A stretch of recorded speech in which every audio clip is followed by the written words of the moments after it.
All right, we have one last session for the day, and I'm really excited for this group of people to come on stage today, because we want to focus on real actionable steps being taken across the skills ecosystem, what different players are doing now to close skills gaps, and what more they believe is possible given the right conditions. So we're going to have a few speakers come up, and a very distinguished guest and my boss, Noel Baldwin, will moderate the panel. I called him non-distinguished this morning, so I'm trying to make up for it by calling him very distinguished this afternoon, okay? All right.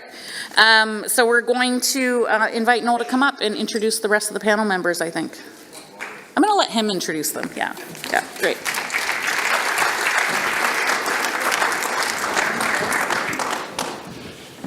I managed to get the right chair on the first try this time, the moderator's chair.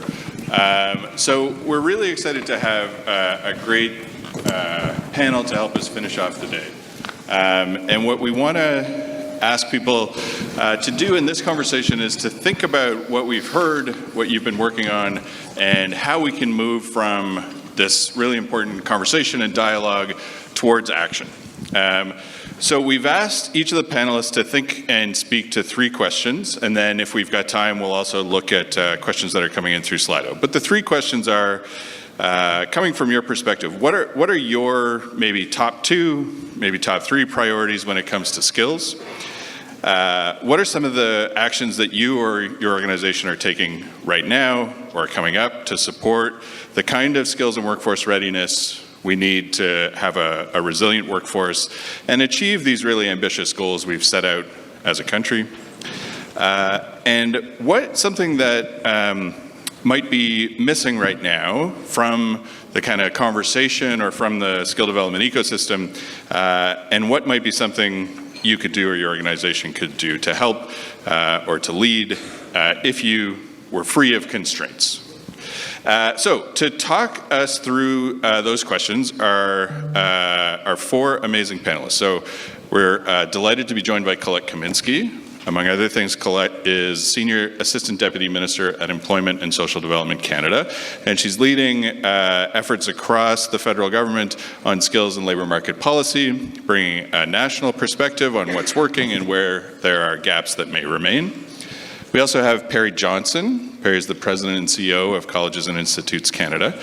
And Pari has long experience in many domains, thinking about Canada's skills, research and innovation ecosystem, including with universities and on the science side. She was previously at Genome Canada as well. And she champions the role of colleges and institutes in preparing Canadians for the future of work. Dan Tisch is the President and CEO of the Ontario Chamber of Commerce.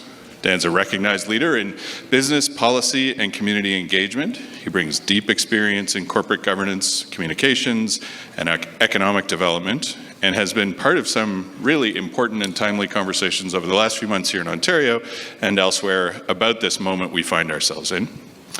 Tyler Downie is the president of SEIU Healthcare, which represents 67,000 frontline healthcare workers in Ontario. He spent nearly 2 decades transforming the union into a leader in equity, inclusion, and workforce innovation, including launching a union-led digital hiring hall and some other things I hope you're going to talk to us about too, Tyler. Yeah, okay. Little spoiler alert. And Jackie Pichette. Jackie is the Director of Skills Policy at RBC Thought Leadership, where she leads research and analysis on the future of skills and work, helping connect insights from data and employers to practical, there go my notes, practical workforce solutions. Also a long career in and around questions related to skill development and our post-secondary sector. Let's get into it, and maybe, Colette, I can start with you on the first question, and maybe you can tell us a bit about, coming from your perspective in the federal government, what are some of the top priorities related to skills that you're thinking about or working on right now? Excellent. Well, thanks, Noel. Thanks. Great to be part of this very distinguished panel. A little intimidating to be here with literally the brain trust of Canada in the room and online. But that also really does motivate me, as I think another speaker said, is if you take all the power in this room and virtually watching and actually execute and mobilize to outcomes, that's a lot of power. So that will be thing one for me, is just to try to walk away from today thinking about what can we do differently, not taking no for an answer, and just sort of driving to an outcomes base. And I think Karen might get the award of the best quote of outcomes, impact, and value for money. And I think if we all kind of wake up in the morning thinking about that, I think we can do great things. You know, I think there's kind of three key areas that we're really focused on, and then I'll talk a little bit about what the government is doing in those areas. But and the minister talked about this a little earlier as well, as others have picked up on it. We need to, somebody said put the skills in the center. I'm not sure I agree. I think we put the person in the center. Because if you start approaching problems, somebody was just, Commissioner Healy was just telling me about an employer-driven model that really kind of looked at the person's individual skills and then thought about how they were going to be successful. We talked about Indigenous programming. I would say everything we do in Indigenous programming and employ it is something everybody should have, that full human-centered wraparound support system, resources that will make them successful. Like, I've walked through employment centers for Indigenous people and I go like, I wish my kid could have this too. So there are amazing best practices out there. We are researching those problems. You know, if we look at 10 years ago, we actually didn't maybe know some of these things that we know now, but now it's time to move from kind of experimentation, innovation to ideas. Not to say that we don't need to experiment, there will always be changes that we need to be making. And we need to connect to the business side better. I am a little struck by how few for-profit companies are represented directly in the room, and I think that is very interesting, but also a real challenge that we're going to have to think about overcoming. So, as you know, the federal government has been navigating a lot of change and complexity. Our Prime Minister launched earlier this year a one mandate letter for all ministers, and has centered kind of the economic agenda and the government's agenda around 7 common themes. And each minister has been asked to come from their portfolio's perspective on how to meet those missions. And the great part for me is it was really easy to align what we had to do to this economic agenda. This is what we're worried about. This is what we're trying to drive, which is prosperity, employment, success for individuals, and alignment to achieving economic outcomes. But we didn't talk too much about our neighbors down the south today, which maybe that was something because we're getting a little, it's hard to talk about at a certain point in time and it feels all-consuming, but it is truly the number one priority, I would say, to the government's agenda in terms of how do we navigate this very, very complex situation that we're in from a global supply chain partner, trading partner perspective, and how do we pivot that from an industrial strategy perspective. And then the question is, how do we ensure that the workforce readiness, the labor market is ready and to kind of meet that moment and meet that challenge. So what we've been up to many things. We can say more about it but I think, this year, if I just look in this calendar year alone, and it's only been just over 10 months, the tariff context has dominated for sure in terms of our need to think about our readiness. So we have deployed out a number of measures over the year. And I think the way I like thinking about the measures from a policy framework perspective is that we're tackling kind of the challenges in 3 parts. One is fixing stuff. The second is doing stuff that we do already better, and then the third is doing new stuff. And so the fixing stuff part, this is a me thing, this is not in any way an official government line, but is it's around the one economy agenda, right? Not just one economy, one labor market. And that doesn't mean we don't need to think about jurisdiction and respect the reality of jurisdictional reality in Canada.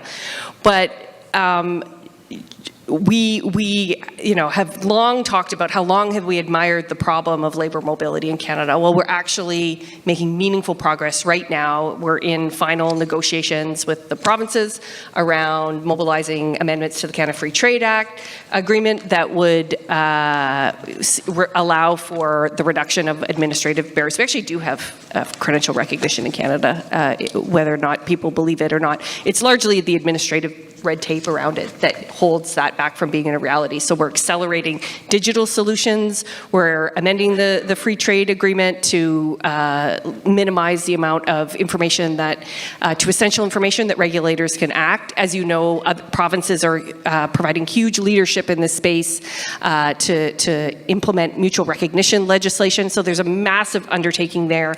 And the next layer of the onion we're working to peel is around occupational health and safety standards and differing labor codes to ensure that not about reducing standards, to be clear, but actually making standards comparable and moving those things.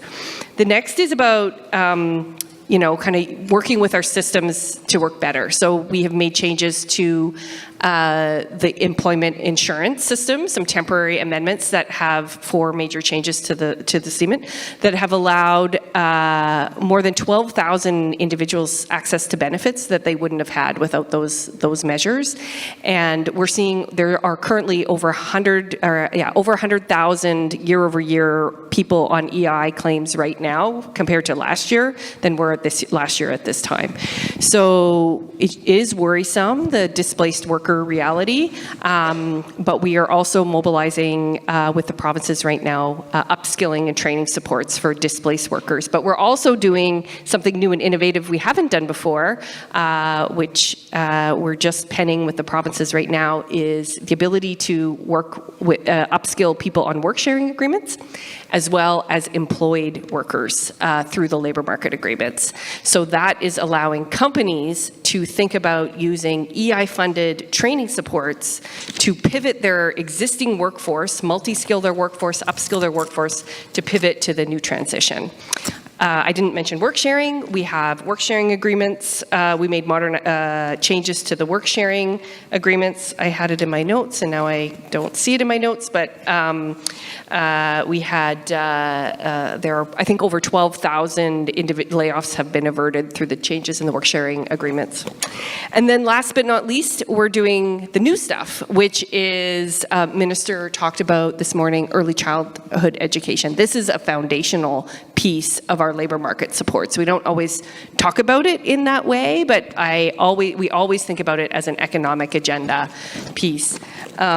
And then 2 other things I'll end on are we've announced a massive transformation of our job bank and our Job Bank Plus tool, which is moving to digital solutions such as auto enrollment for all individuals, all new EI claimants, Job Plus accounts that allow workers to be referred to jobs to be employers to get referral of individuals, feedback loops to individuals in terms of skill gaps that were seen by employers when they weren't picked up. And then we're moving it out into a national training platform piece. So more to come on all that. And then last but not least, we have just launched a new program, or we just announced a new program. We're working to fully launch it, called Workforce Alliances and Investment Fund. And we can talk more about that later, maybe in comments. I think Pari maybe has some thoughts in that space. But this is all about what we've kind of been talking about today, which is how do we get connected? How do we stop, short-term, short burst, multiple interventions that we aren't sure kind of how it all adds up? And that's the vision behind the alliances. Because at the end of the day, governments play an essential role. The federal government plays an important convening role, as well as a national leadership role. Provinces and territories play an essential role in terms of workforce leadership and training and education.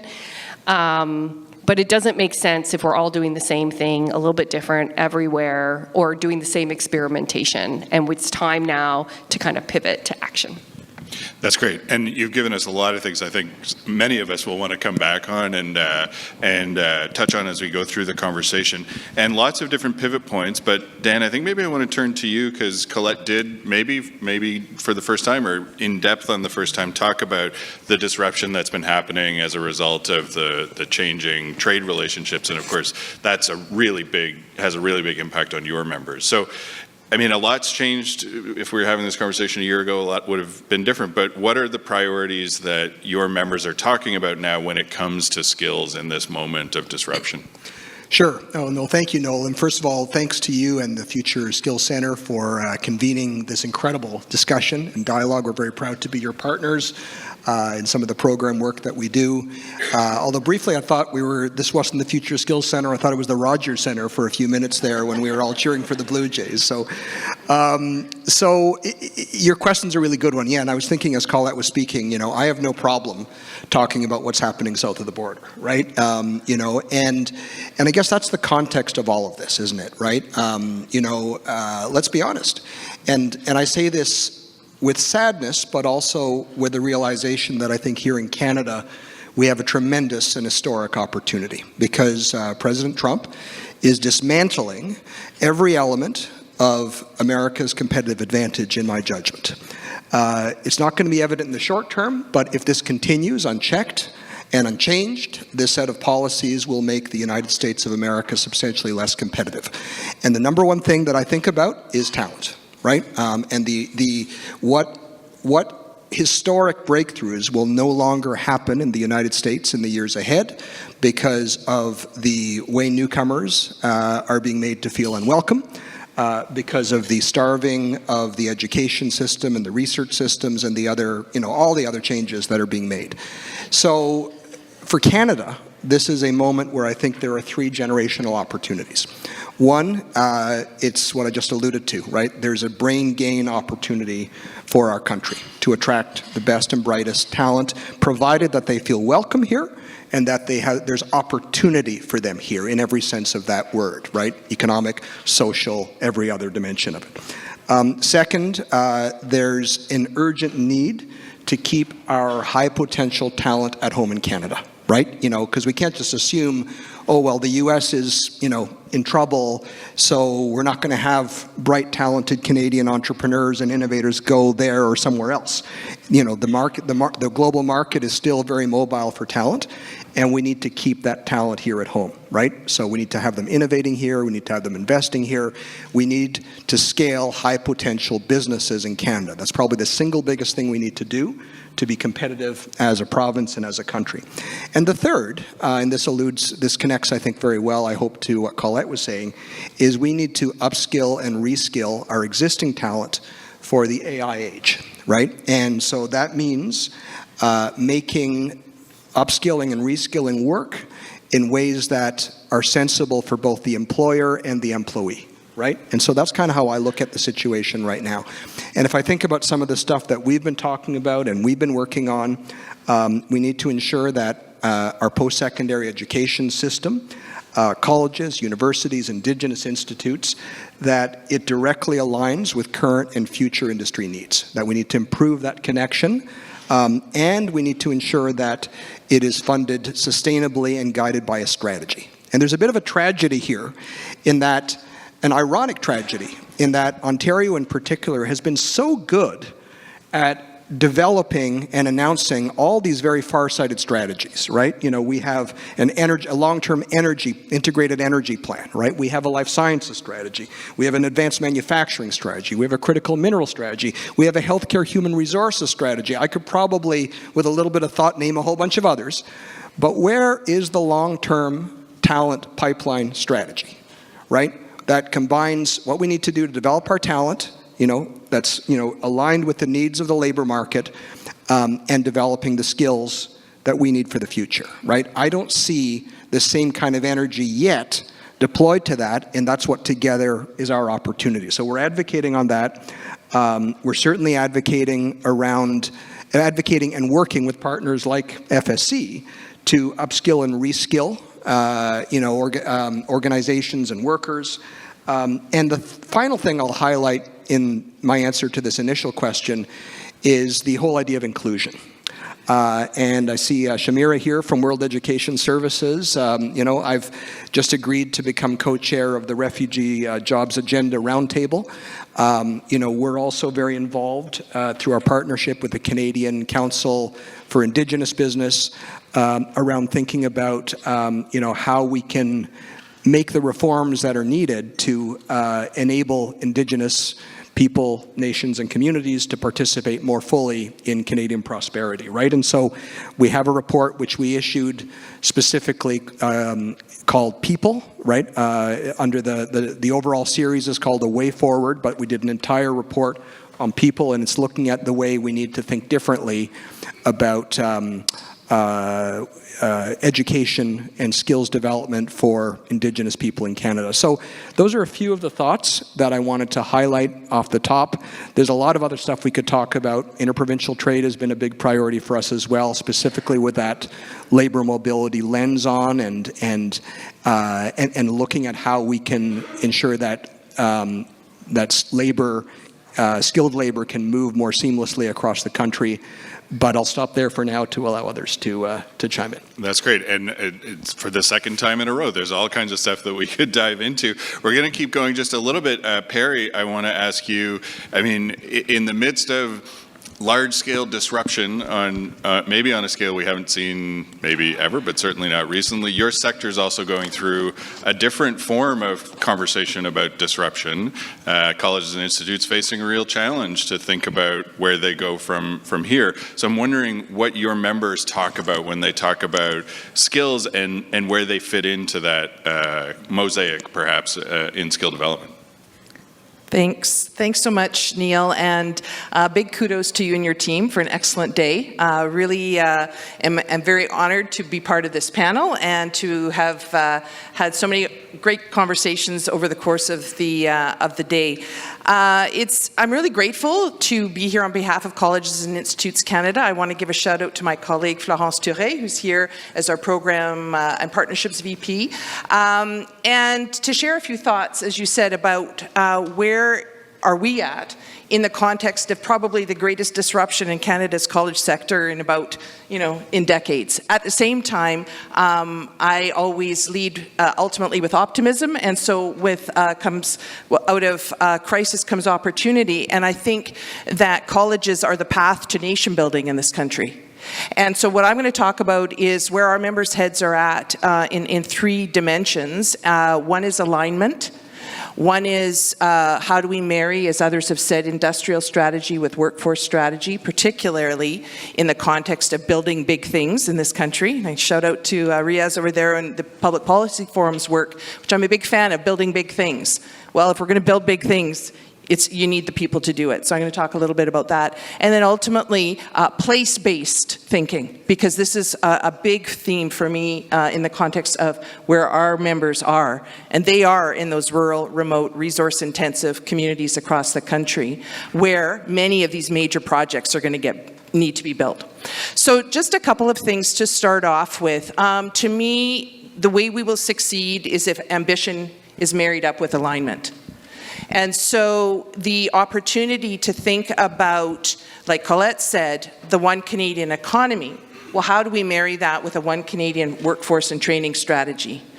And then if you break that down, how do you think about creating the right tables, whether they're and I'm a fan of what we could do with the workforce alliances. How do you bring educators, labor, industry, governments, and the post-secondary sector around the table to talk about what are the needs that are what is the problem we're trying to solve, who's got the skills and the capacity to solve it, and how do we all work together to do it. So we do need, that's been a big theme I've taken away today, and I wanted to get up and start clapping when Mark Patterson talked about, let's take our territorial hats off, and let's just start figuring out what is the problem we're trying to solve, and then how do we work together to do it. As you noted, I spent a wonderful career at the universities before joining the college sector. And boy, would I love to see what I see in Ontario, which is a lot more conversation now happening between the Chamber of Commerce, the Colleges of Ontario, and the College Council of Ontario Universities nationally. Because we do not have the luxury anymore in this kind of tariff-affected, geopolitical, disrupted world to compete. We have to collaborate, and Canadians are counting on it.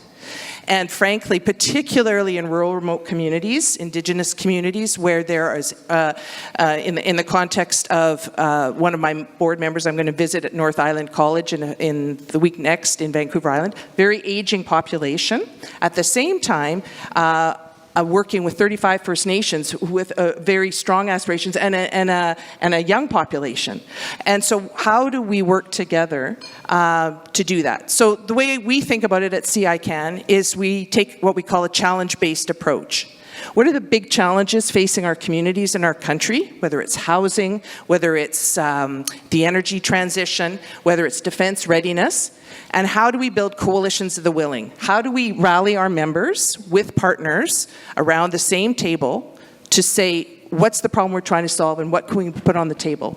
That's, and from the college perspective, that's our training capacity. And we are, industry-aligned educators. That's what we do. It's baked in. There's work to improve. There's scale that's needed. There's more smoothing of pathways and interprovincial portability. But the industry alignment is baked into the DNA of colleges.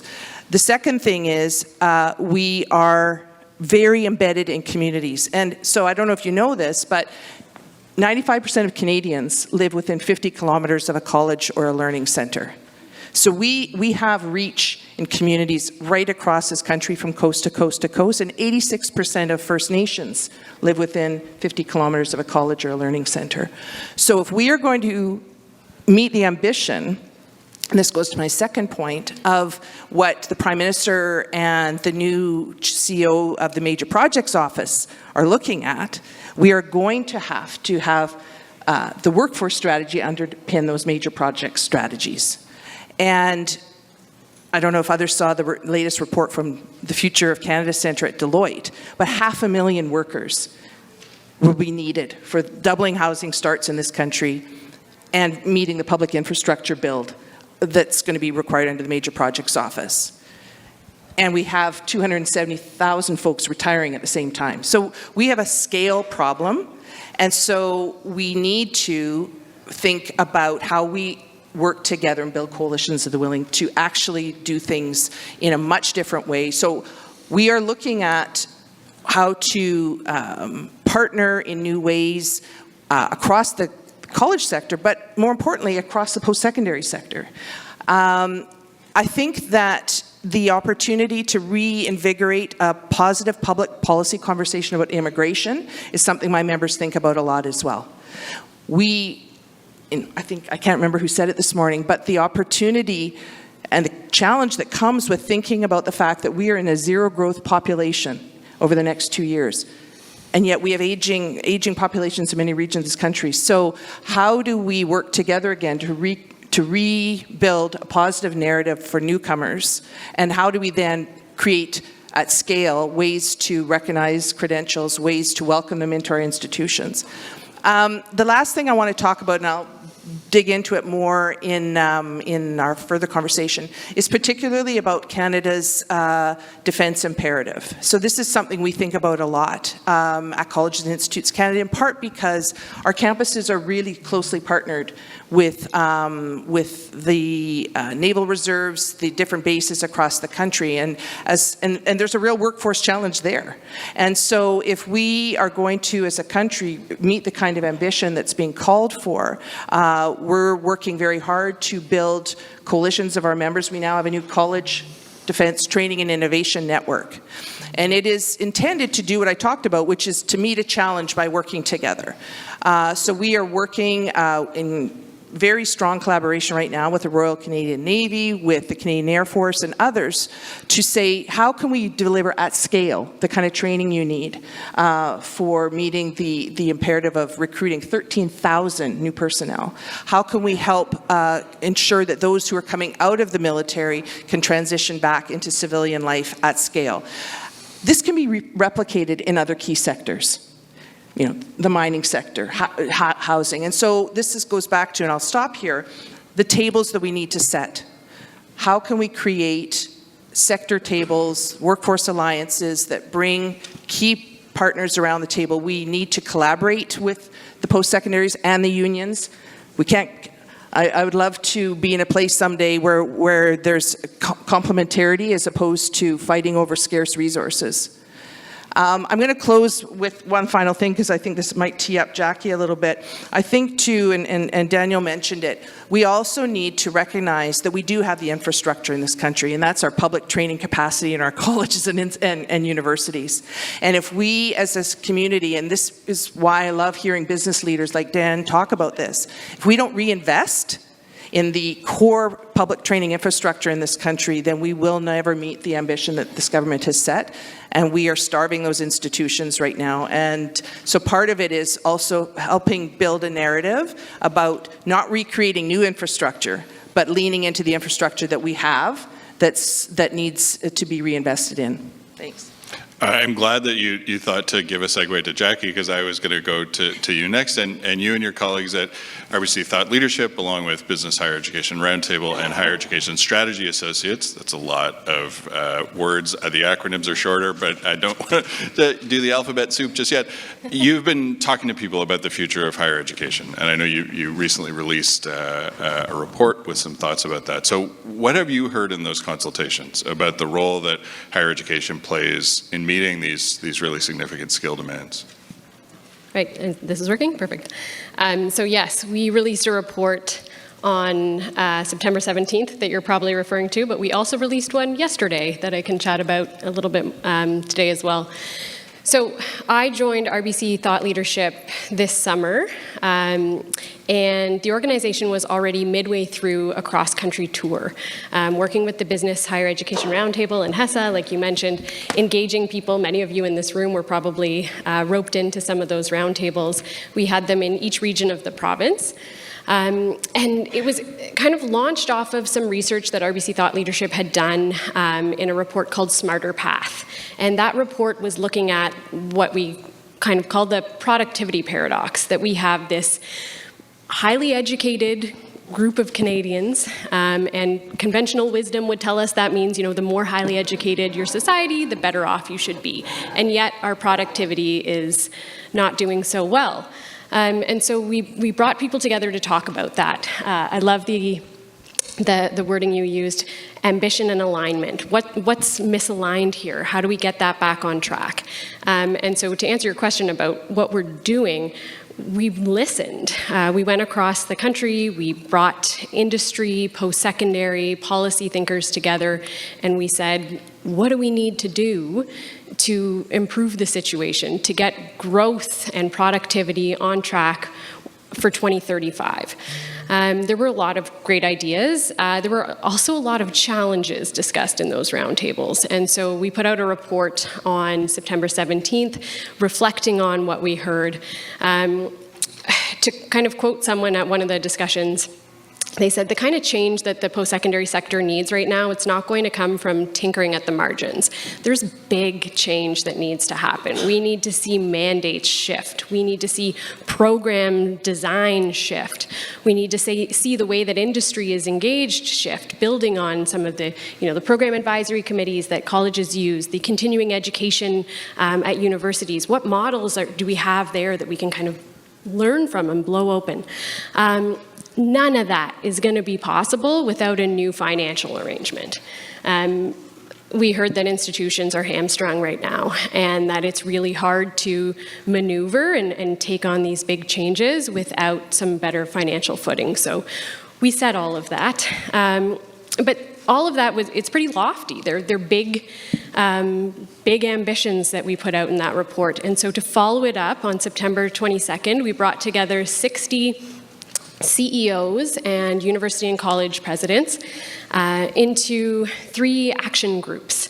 Very aligned again with what Pari was talking about. Our conversation topics were defense and space, which I have learned since joining our BC Thought Leadership are very closely connected, technology and AI, and then major energy projects. So we had about 20 people in each of those discussions talking about aligning for growth, post-secondary, industry, government, what needs to happen, what are the challenges, and how do we get past them. And what was really interesting to me about those conversations was that the challenges and the solutions, they were really specific. But a lot of them were transferable. And so I think a lesson for me was that when you have those, it's great to have these kinds of conversations about system change, but when you can get down into the nitty-gritty, you actually get some really interesting ideas, and if you can share those and talk about them, that's kind of where the magic happens. So I'll just give a couple of examples from the defense conversation, because it's already been, it feels like that's the vibe today. But so one idea that was discussed was Canada already funds research sandboxes in defense, but what if we made those bigger? What if more people knew about them? And what if we used them like a relay race? So we had universities at the table doing ideation and polytechnics there to take those ideas and do some practical application, and then industry taking it and running with it and commercializing. That's a cool idea for defense, but it's also a cool idea for agriculture and other spheres as well. And one other from the defense conversation, this idea that we're going to have a lot of people affected, again, by tariffs in the auto industry. A lot of those people probably have skills that could be applied in the defense industry. What if we designed competency-based education programs? And I know this was talked about, competencies has been used a lot today, but in the States, there's so many of these programs that are not tied to seat time, that someone can show up and show what they know and move ahead at a faster rate, apply their learning to earn a credential faster. We don't really have those in Canada outside of micro-credentials. What if we developed some of those programs to help auto engineers and manufacturers transition to shipbuilding and working in the space and defense industry? So a lot of really cool, specific ideas that I think have a lot of transferability. Again, we rolled all these lessons up in a report that came out yesterday. It's called Powering a Post-Secondary Pivot. The first one was called Testing Times. These are all on the Thought Leadership website, and you can join the mailing list because we're going to keep churning them out, and they'll show up in your inbox. Thanks. Tyler, certainly not last, not least, you're working with folks who are in one of our most important sectors and also where we've got some of the greatest challenges to make sure that people are coming into the sector, that people are gaining and keeping skills. So what are your members telling you they need, and tell us a little bit about how you've been addressing that. All right, thanks. Thanks for the invite to be here and speak on this panel. It's been a great discussion so far. But I have to ask if folks can indulge me for a moment. Tomorrow, I'm bringing in about 80 healthcare workers from across the province who have worked in healthcare for over 40 years. And in the last year, I've developed and co-produced a docuseries just documenting that journey for them. So I was hoping I can get a round of applause videotaped for tomorrow's event. Is that all right with you? Can I just do that real quick? Okay. Let's get the camera going. All right, here we go. All right, I'm panning here. I'm panning. Yeah, lift it up, lift it up, lift it up, lift it up, lift it up. There we go, thank you, thank you. Yeah, they'll definitely appreciate that. I think you need to say this was my standing ovation that I received. That's right, I was gonna say that. Now I don't gotta worry about what I say. You know, I got this standing ovation already out of the way. So, a little bit about our union. We represent 72,000 healthcare workers now across Ontario. I've been there 19 years. You know, these are women. These are single women in many cases. These are new immigrants. These are folks that access food banks to survive. These are survivors of domestic violence. These are personal support workers. These are nurses. These are housekeepers. These are dietary workers, small group of paramedics, and sort of everything in between. And that's who we represent. So our world is very vast at the union. And so part of what I think is really special about what's going on at our union is the transformation that I'm helping to lead. I became president about a year ago last week. And one of the things that was really important for me to keep driving forward was this idea of us as a union being part of the solutions to the health human resource challenges that the healthcare industry is facing. And so that journey started about 3 to 4 years ago, right around in the pandemic. And what did we see? We saw temporary staffing agencies milking the system, taking about $1.4 billion away from the system for temporary care. They were gouging. That's number one. What else did we see? We saw internationally educated nurses that are here that can contribute to the nurse population and the desire to have more nurses not being able to become licensed nurses in Ontario.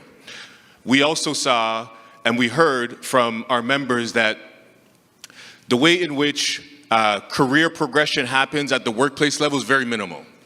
So if you have ambitions to move from a dietary worker to like a support worker, there is nothing. You're on your own. You go figure that stuff out yourself. And so I wanted to provide the context for folks around, one, the history of the local. We're a traditional union. You know, we fight for our members. We advocate on their behalf. We file grievances. But a few years ago, I said, that can't be it. That can't be how our union operates. We've got to look at our members as whole people.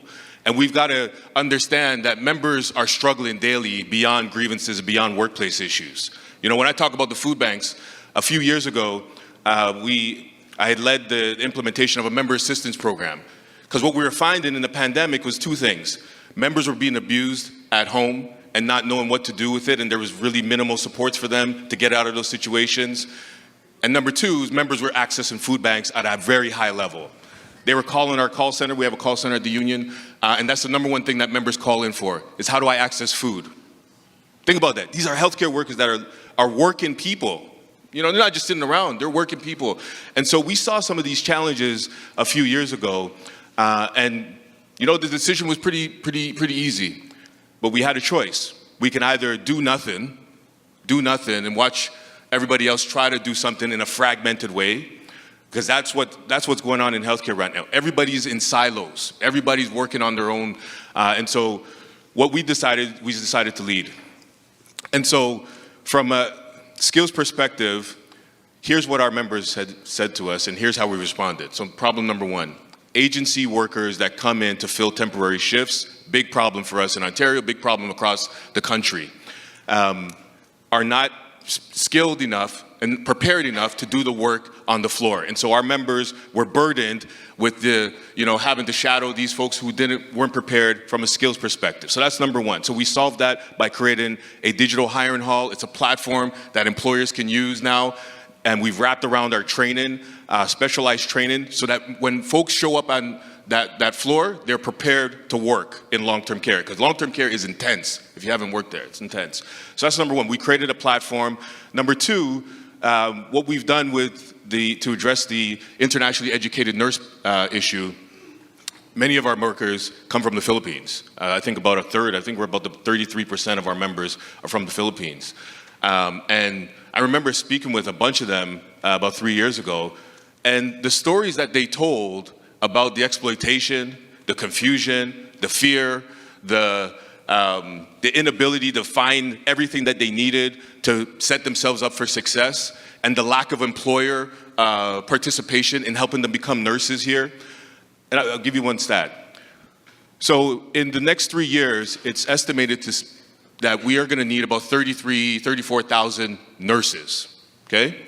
In our union, we've already identified about 3,300 that are already here, that want to become nurses but can't for various reasons. And so part of what we have done is to address that is we've created a career pathway that allows the worker to maintain their work-life balance, maintain their ability to do their education in a timely way, and get them to license approval in a quicker, more expedient way. And we manage it all from the union's perspective. And so that worker now has less stress about how to become a nurse in Ontario, so they can run that through our training center. And then lastly, we acquired a career college recently. So earlier this year, we acquired a career college. We want to be able to provide vocational training, so PSW training. We see it as a way to help career mobility for folks who are stuck in classifications that they can get out of if they had the right opportunity to get out of them. And so people that work in like dietary in our nursing homes, they want to become personal support workers but don't have the means to do it. And so we've created a way for them to do that. But I would say, so what we had to do was create a healthcare training center. And so similar to what you see in the trades, where the trades are delivering training to its workers, we created a hiring hall model similar to what you see there in the trades. And it's worked out beautifully. We've got recognition from the provincial government, a $2 million investment into our hiring hall platform because we're making it easier for employers. We're making it more cost effective for the system. The better trained workers, and we have a specialized way of managing that to our whoa, losing my train of thought. I'm moving a mile a minute here. Proprietary tool that we built. And so, you know, also thanks to the Future Skills Center for the investment that we received earlier this year to put 50 IENs through our career pathway program. That's going to be a big deal for us. And so we're on a path, one, to create better standards in healthcare in Ontario. Two, work with employers on some of the challenges that they face. And three, bring in industry and government together. And that's what we've been doing in Ontario, even though it's a conservative government. And we're a union, we're a public sector union that doesn't necessarily get along. And I think what you said, it doesn't matter for us, and my leadership is about whoever's in power, we're gonna work with them on behalf of our members. And so we call ourselves the Purple Party, and that's how we've been able to navigate you know, the terrain in Ontario. But it's been great. You know, we're making real strides and real differences, Noel, in the lives of our members. So that's some of the things that we're doing at the training center level. That's great. I want to thank all of you. We had a really kind of free-ranging sort of dialogue there, hearing from all of you, which means I'm either doing a great job or a terrible job moderating. We actually have a pretty short window left, so I'm going to be much tighter. I'm going to ask just each of you to focus on, just like you've talked a lot about sort of where you're coming at from your perspective, some of the things that you've been doing. And I think I want to make sure we end on the question of what do you want to do next, or what do you want to see happen next? And Pari, if you don't mind, I'm going to start with you. Sure. What do I want to see next? So what I want to see is, for example, we want to launch our Canadian College Training and Defence Network at scale. So what I would love to see is a national partnership with the Royal Canadian Navy to develop curricula across our membership, those who want to get involved, in terms of being able to deliver what the Royal Canadian needs at scale and at pace. We want to develop a prior learning and assessment recognition tool to support them so that their sailors can go across the country. We want to develop an online platform so that all of our programs that their members can use can be seen at one glance. So I want to do some, I think it's, I'm ready, I'm less interested in incremental solutions at this point. I think our country needs to have leadership and ambition that's actually willing to roll up our sleeves and do something. And we actually have a lot of institutions who want to put up their hands. So I'd like to be able to say, you know, 2 years from now that we did this, and that that would be, I would feel good about that. Talk to action, the theme of the panel, exactly. Dan, what about you? Well, I learned so much from each of my colleagues on the panel here today, and there's so much that appealed to me, right? I think there's a very strong case to be made for a few things, you know, alignment and de-siloing, like we heard a lot about that today, and I think that's really important. The other thing I'd say on that front, in terms of alignment and de-siloing, is also thinking in a more integrated way, right? So that we don't just approach education, skills development, just kind of out on its own, right? Because people will say things, I'll hear people say things like, well, why can't business needs to be committed to, you need to hire more people, you need to make more investments, there's always you need to do these things, right? But are we looking at solving the whole problem, right? Or you need to lower prices, that's the other one a lot, right?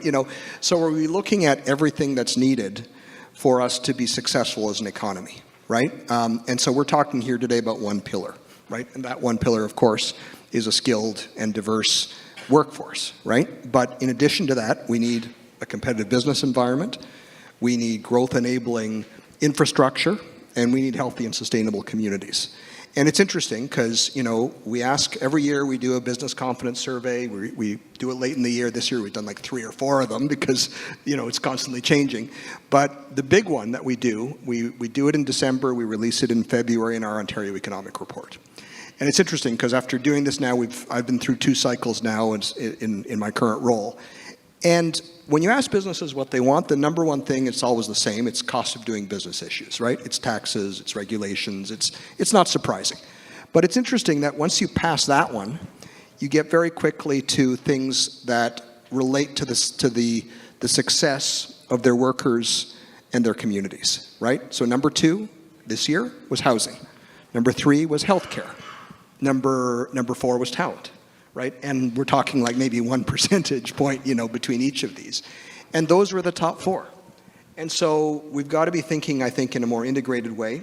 I think we have to, I love the comments we heard about experimenting a little bit more, right? I'd like to see our system become a little bit more mobile and a little bit more entrepreneurial. Government can be more entrepreneurial, I think. I say respectfully to those who are in the public sector. I worked in the public sector too.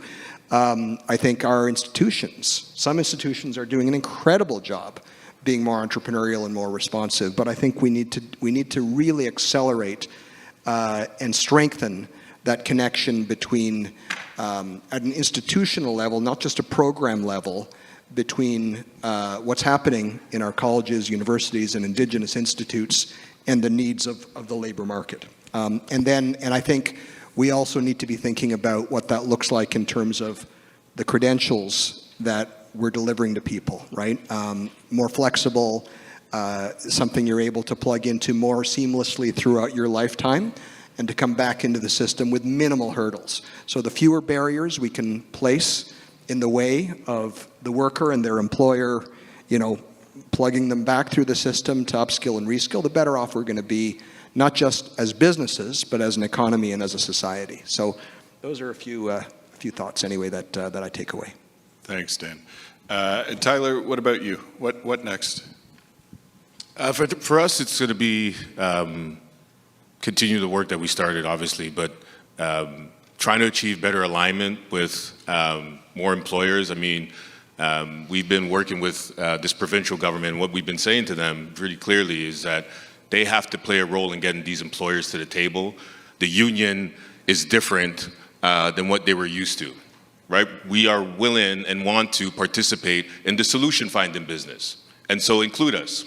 Let's talk and let's bring these employers together and let's have meaningful dialogue about the workforce challenges that will continue to exist if we don't get together. And so I think that for us is the big thing. I mean, we got a great arbitration ruling recently, which is going to compel employers to use our platform. So about 100 nursing homes now have to use our hiring hall platform if they need temporary staff in. And what that's going to do is going to reduce the cost and reduce the exploitation that exists and create a new standard for how employers are staffed. And so it's a cost savings measure, but it's also better equipped, better trained workers going there. And so we want to be able to lift up these type of initiatives that are making a real impact, but we need more employers to align with our union and other unions to join in because, we represent 72,000. I mean, you've got CUPE, you've got Unifor, you've got other unions. When you put those numbers together, they're fairly sizable numbers. So if you imagine if we all got together in a meaningful way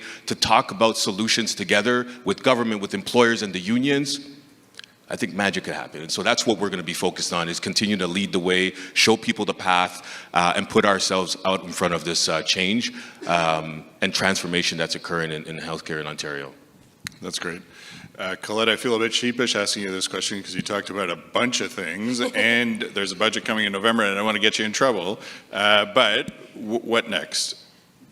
I was going to say, did the Department of Finance tell you I was only allowed to ask for one thing? Because I'm always asking for too many things. No, I mean, listen, obviously the budget's coming. I don't know what's in the budget, so I can't tell you any secrets if you wanted me to. But the, you know, I think what's next is I just go back to the mandate letter. It's like, how do we get to outcomes? How do we do what we're doing, but do it smarter and better? We don't need to, you know, keep analyzing the same challenges, not to say future skills isn't going to need to analyze new things, you know, in the future, but we know what's working, you know what's working, and what are the things that we're doing to ourselves that get in our own way, and what are the things that we can do to kind of break down those silos and barriers. And I really think that the new workforce alliances and the workforce investment fund and the job bank platform are just two examples of how we can take the best ideas and mobilize them in a whole new way, given the power of technology, the power of digital platforms, the power of AI, and give workers the empowerment on one side, employers too, but workers the empowerment to have a clearinghouse for labor market informed information, empower them to make better decisions for themselves, know locally how many available jobs there are, who's looking, how have people look out for them. There was, you know, people were talking about the information sorting problems earlier. You all have versions of that, the digital platform you're talking about.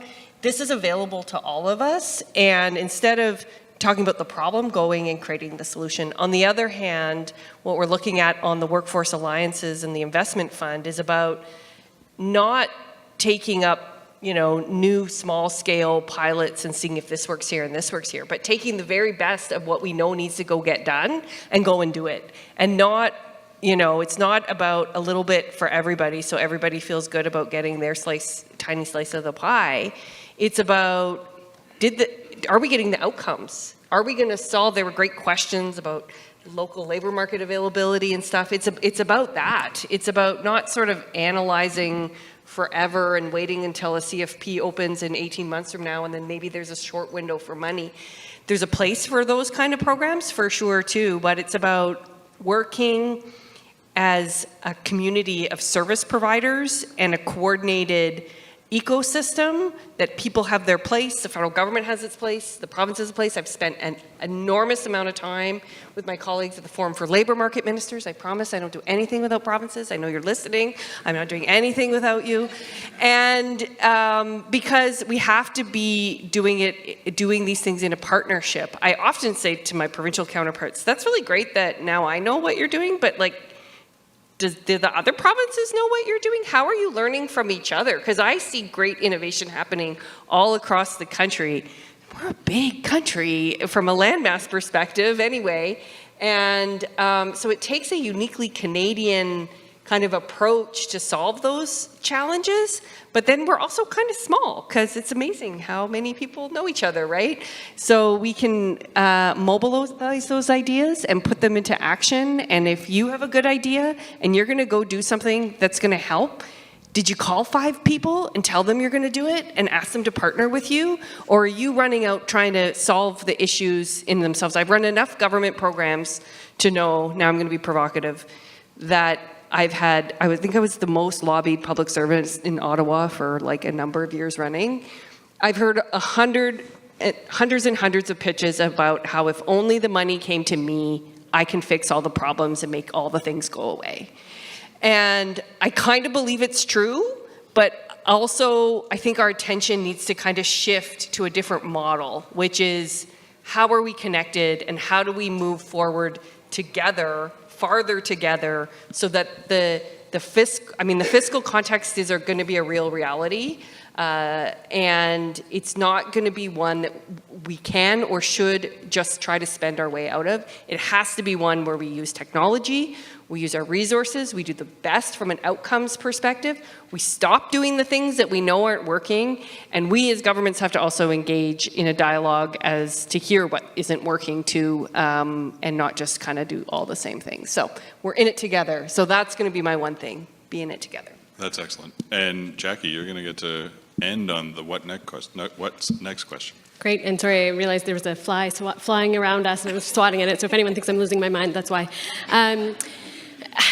I think that RBC over the past few months has realized like the power of convening and bringing people together. So I think what's next for us is more of that, but actually taking some of those bold ideas and trying to work with people to make them happen.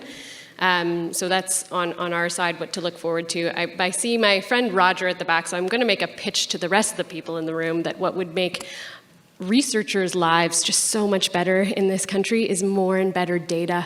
And we can help inform all of the directions everyone's trying to go, help inform those goals that we're driving to and how to get there if we have better information, better intel, and pretty much every other country in the world has better information and better intel, and Canada needs to catch up. That's great. We had a whole bunch of questions in the chat that we could have spent an hour on each, so we're going to park those, but we have taken note of them. I want to thank the four of you for sharing both where you're coming from, your perspective, and where you hope to be going, and if you can all join me in giving the panel a big round of applause.